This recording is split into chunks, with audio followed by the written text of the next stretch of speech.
This is Max Nielsen-Pincus for ESM 335, and this week's video presentation is intended to support the case study on traditional ecological knowledge called Contrasting Science and Age-Old Traditions to Manage Forests for Climate Change and Cultural Sustainability.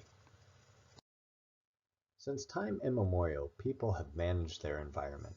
The photo in this slide was taken by Henry Abbott of the U.S. Railroad Survey in 1857, focusing on the Klamath River and Mount McLaughlin in the background in southern Oregon.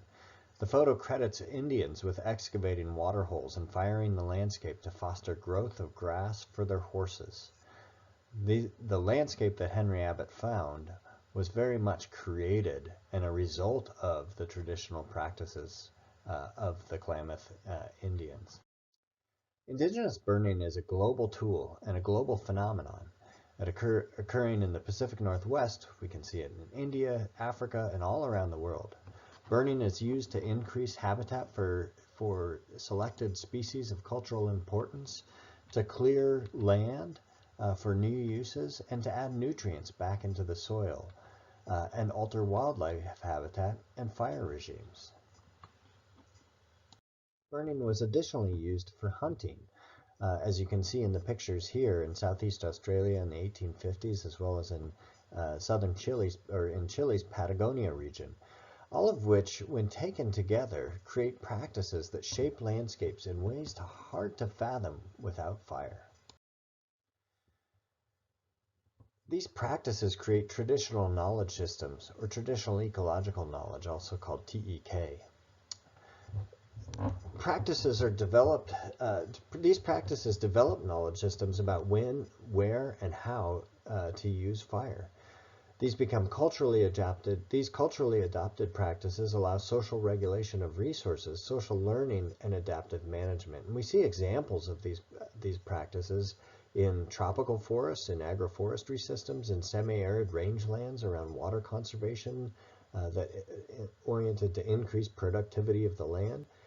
Around fire in temperate forest burning, as well as others. Islands around reef and lagoon tenure, for example in Hawaii, as well as coastal wetlands around fisheries management. The knowledge systems created by these practices respond to constant change, creating a long-term view. But in order to work, they require fast and clear feedback from the landscape to the people who manage these systems. And without that feedback can fail or result in crisis when those feedbacks aren't present, which gives us something to think about in many of our current conditions. Wildfire is perhaps the single most ubiquitous global TEK or traditional ecological knowledge example. It's also a major modern environmental management challenge, and without fire, we would live in a completely different world, one unrecognizable to most of us.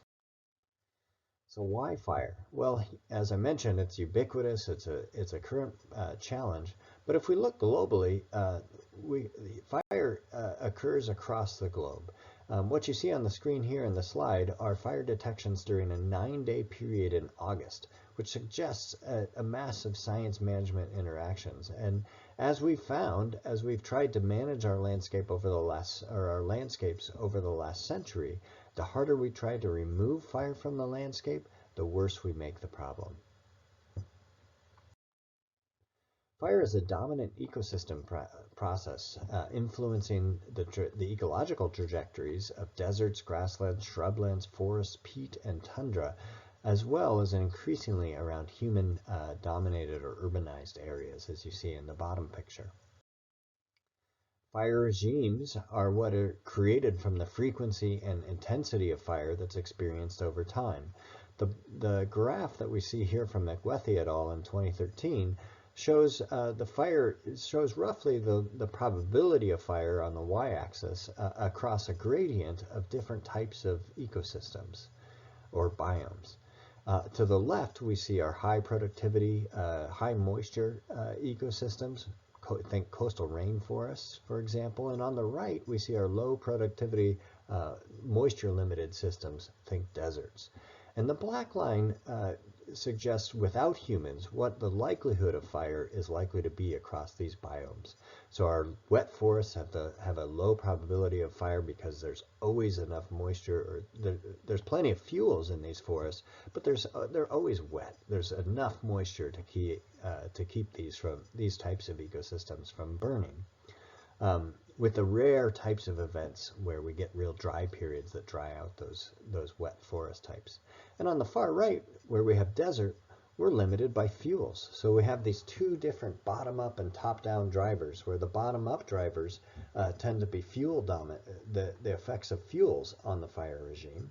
So if we have enough fuels to increase the likelihood and intensity of fire, or if we don't have enough fuels, for example, in a desert ecosystem. The dashed or dotted line that you see also superimposed over the black line is what happens when humans are added to the system. We tend to increase the likelihood of fire, most particularly in dry forest types, where we've influenced fire over time. But that we increase the probability of fire in wet forest types through ignitions that we create, or through modifications to the fuels in those, and increasingly modifications to the climate. We also suppress fire in many ecosystems, woodlands and savannas particularly, also to some extent in dry forest zones. Although that suppression in those dry forest zones where humans have historically set fires can only last for so long. Also, due to fuel alterations, we tend to increase the likelihood, although less so in those scrub to desert systems as well, due to invasive species and other types of fuel alterations that we create on the landscape.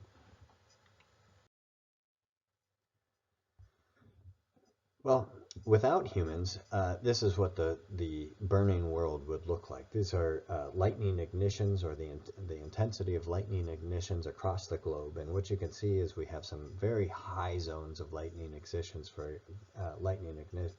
for example, in Central Africa, South America, in Florida, Cuba, those areas.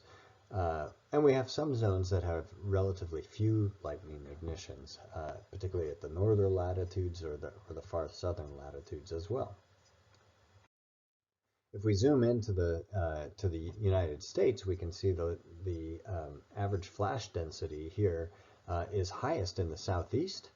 And so you would expect to see the most fire in the most fire-adapted ecosystems in those zones where we see lots of lightning ignitions, lots of natural fire occurrences. And it's virtually non-existent or relatively low in the United States West. Yet, nonetheless, we know that the forests of the United States West are largely fire-adapted ecosystems. The dry forest, particularly ponderosa pine, for example, is a fire-adapted ecosystem that has been created largely through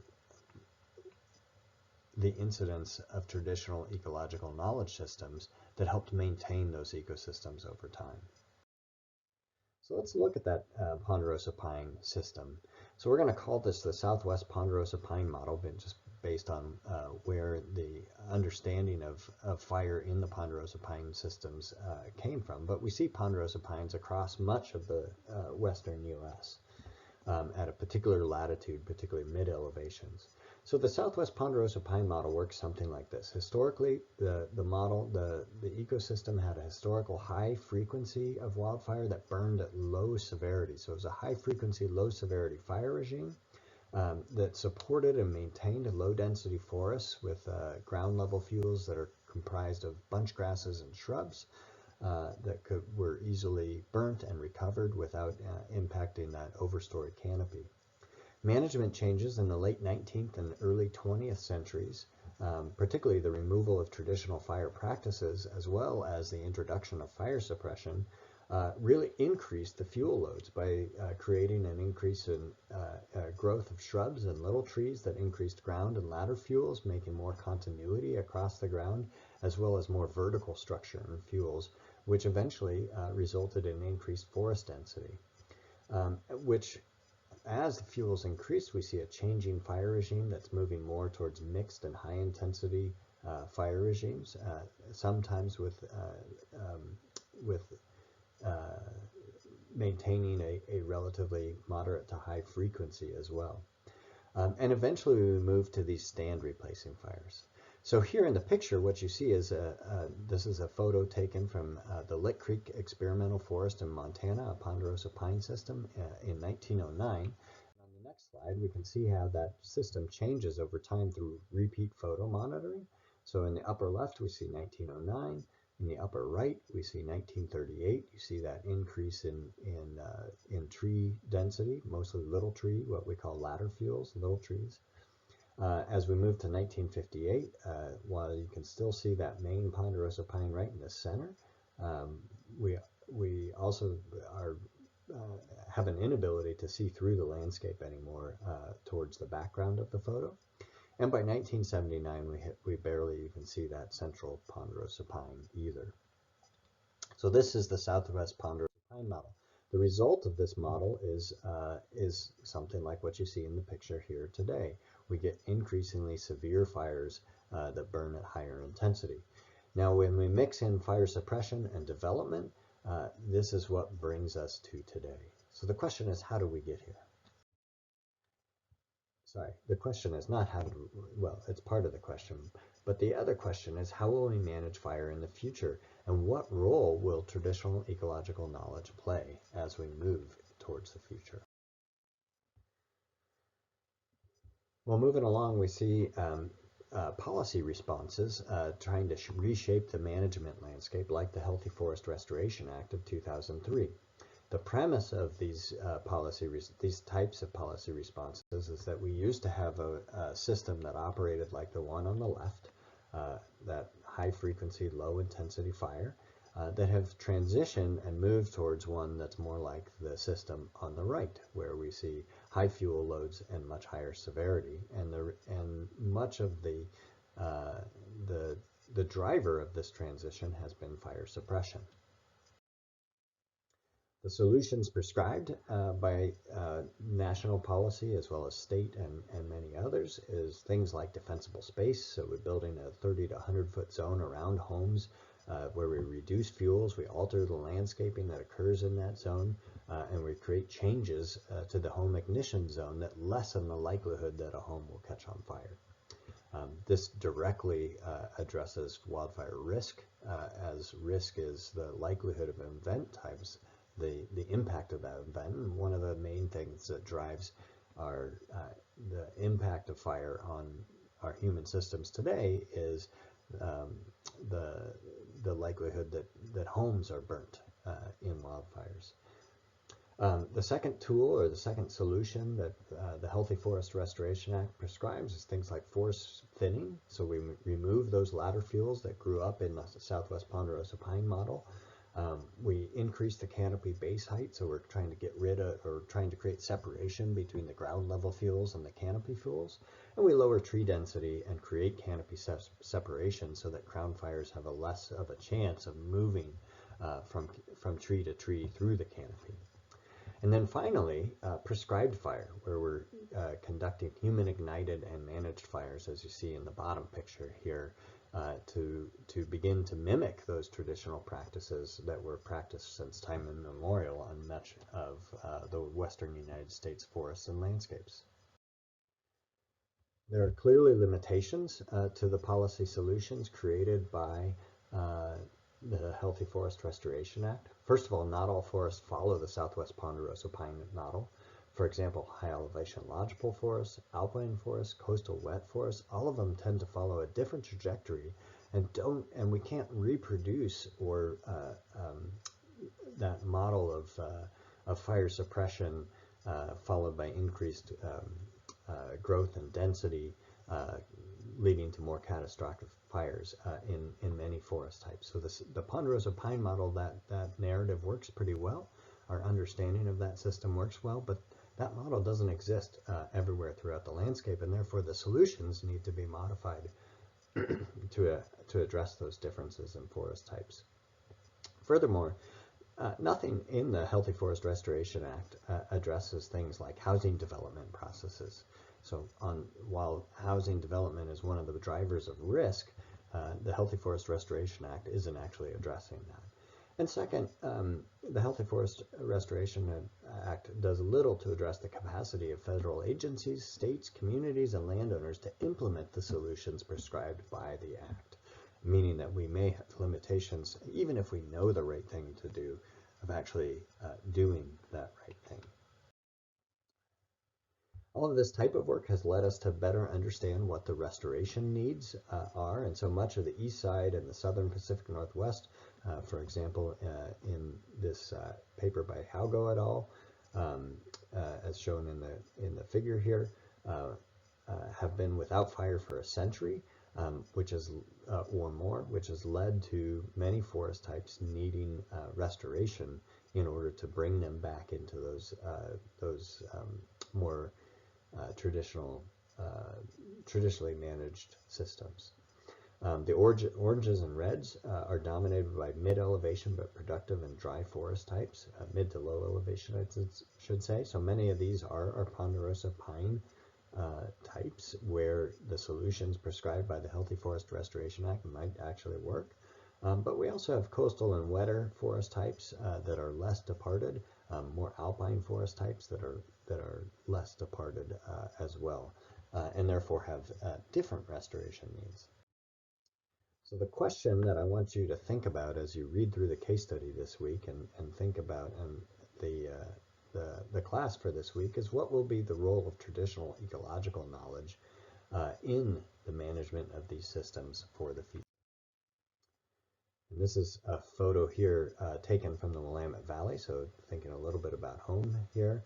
And you can see the very diverse landscape that is created between meadows and forests and oak savannas and woodlands that filled the Willamette Valley 150 years ago. And so the question is, what role will we allow for the traditional knowledge systems that created the landscape encountered when the United States, when Oregon was added to the United States,